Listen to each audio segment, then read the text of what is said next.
Tell Me More podcast is being recorded on the lands of the Wurundjeri people of the Kulin Nation. We pay our respects to elders past and present and extend that respect to all Aboriginal and Torres Strait Islander cultures.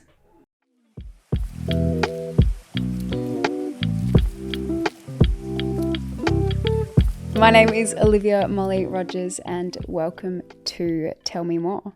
It feels very surreal to be sitting in this beautiful studio. The concept of this podcast has been brewing for a long time. My producer and I first had a conversation about a year ago, but prior to that, I had another idea for a podcast about 18 months before.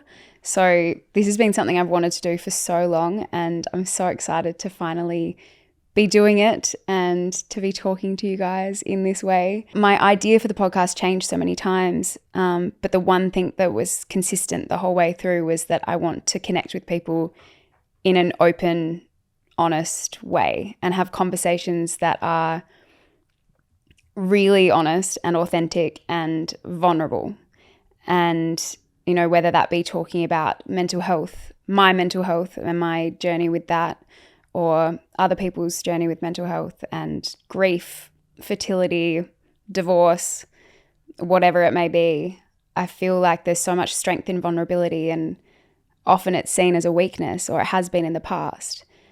But there's something so powerful about it. And I feel like the way that I've been able to connect with people through my platform over the years has been by being honest. And when I'm being the most honest and true version of myself is usually when people seem to resonate with me the most.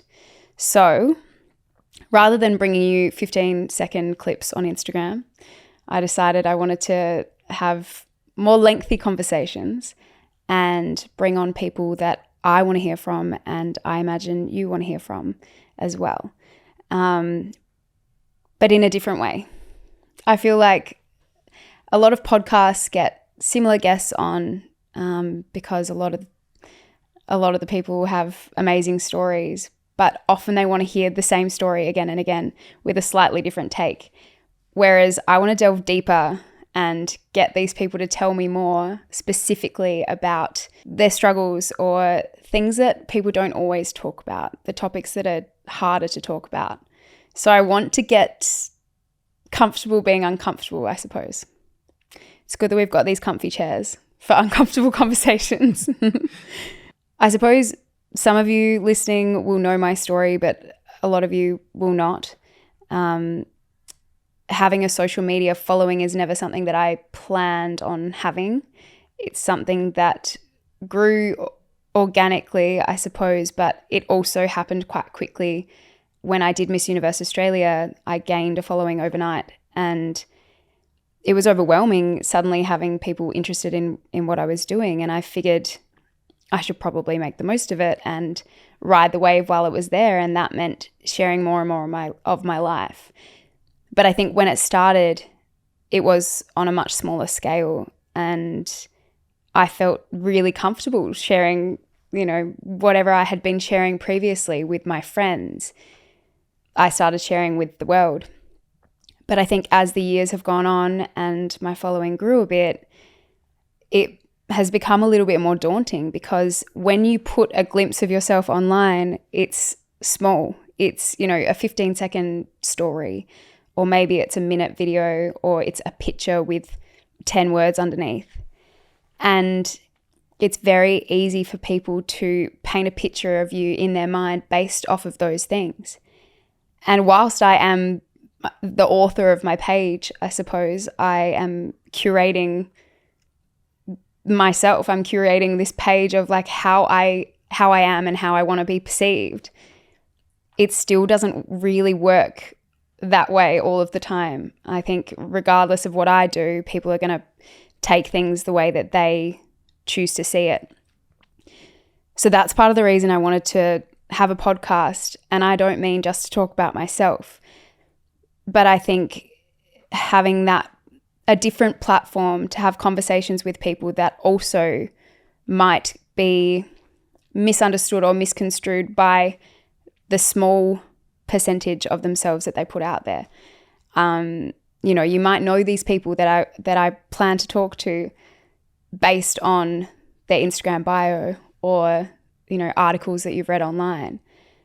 But I don't want to talk about all of their success or what the public sees. I want to talk about the more nitty-gritty, vulnerable stuff. And I think it's only fair that in the process I am vulnerable as well and share more with you about myself and my own journey. I think, as I was saying before, when I first had Instagram and I first had a smaller audience, it was easy to share things. It was easy to just put it out there and not worry too much about how it landed.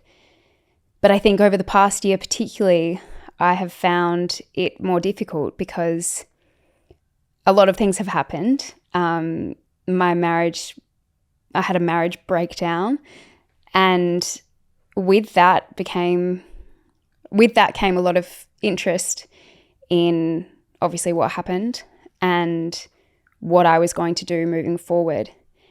And that's been tricky to navigate because, you know, in a marriage breakdown, it's not just me, it's two people. And then it's also the families of both people. So to navigate something that is actually so private publicly is really hard, especially when I am someone who's very open and honest, and I want to, you know, my instinct is to share more, but by sharing more, it's not often received in the way that I want it to be. So that's something I'm still sort of trying to navigate. But I think in sharing my story, there have been so many times when I've been able to connect with people and they've said, you know, something that I've shared along the way has helped them in sometimes a really small way, sometimes a really big way. And that's the thing that keeps me going and keeps me wanting to share more, because you never know who you're going to connect with and who you can reach and the impact that might have on them. So that's what I'm hoping from this podcast. You'll be able to gain insight from either me or any of my guests, and it might help you in your life, or it might just help you to be more empathetic and kind to strangers, because I feel like all of us have our own struggles and we all have things going on that you don't see, you know, behind the mirage of social media. The past year, I have kind of felt like a spectator of my own life in a sense, because I'm living it out, trying to live as normally as I can post, you know, this massive thing that has happened. But then I'm getting, you know, Daily Mail articles written about every little thing that I do, unimportant thing that I do, that somehow becomes a story. And 9 times out of 10, it's very far-fetched and nowhere near how things have actually happened. And I feel like the perfect example of that is the fact that I'm not actually divorced. I'm separated. In Australia, if you separate from your husband or wife, you have to actually wait 12 months before you can get divorced. So I could now get divorced, but I'm not yet. It's pending. But even that, every single headline about me in the past year has mentioned me getting divorced. No one even asked me. No one asked me if I was divorced. I know it's a technicality, but it just goes to show, like, you see such a small percentage of someone's life, and then you just assume the rest, and you sort of make it up in your mind, and you think that they're a certain way, you think that their personality is a certain way, and you think they've had a certain upbringing, and I find that frustrating. But it's also something that it just comes with what I do. Like, putting yourself online comes with criticism and assumptions every day. But that's, a big part of the reason I want to have more conversations with other people, to open up the other side of things, the more raw side of these people's personalities that don't always get seen. I think we often keep it to ourselves because it's scary.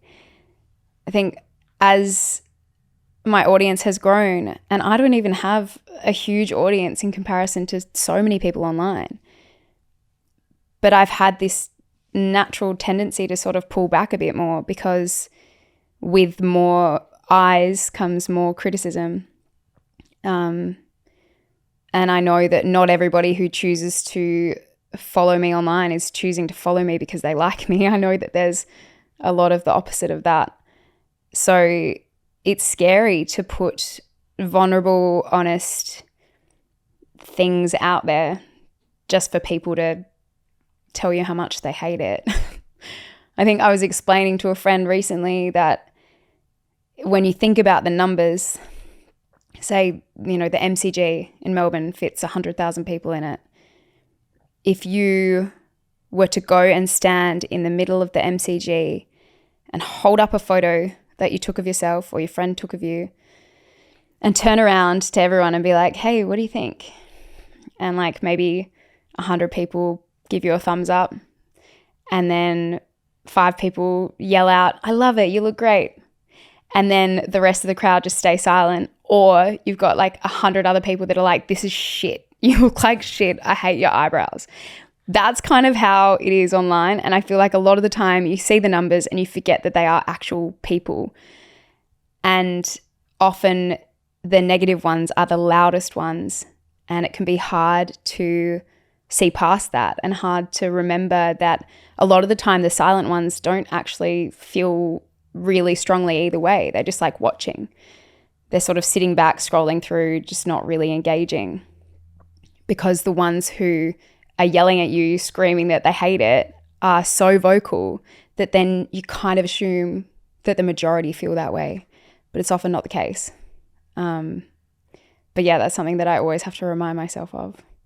Not everybody's crazy, just a handful.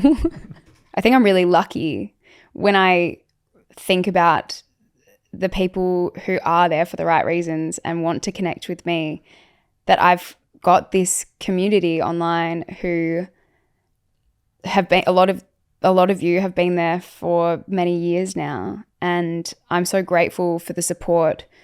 And yeah, I just wanted to let you know that I'm here. Obviously, moving forward, this is not how the podcast episodes are going to look. I will be talking to a really wide range of people, and also connecting more with you as an audience. Like, I want to hear from you about who you want to hear from. I'll be answering questions from you. We'll be doing, Q&As, consistent Q&As, where I can go into more depth than I can online. So I'm really excited about that. I have an amazing team producing this. I'm not doing any of this technical stuff, but they have told me that you'll be able to watch the full episodes on YouTube and on Spotify, and you'll be able to listen to the whole thing, of course. And then also we'll be sharing little clips on socials. So there are lots of forums where you can follow along and subscribe, and please do that to show your support and to let me know what you want to see more of. Thank you so much for listening and watching, and for all of your continued support. I am so grateful, and I can't wait to share my very first guest with you and everything we have to come on Tell Me More.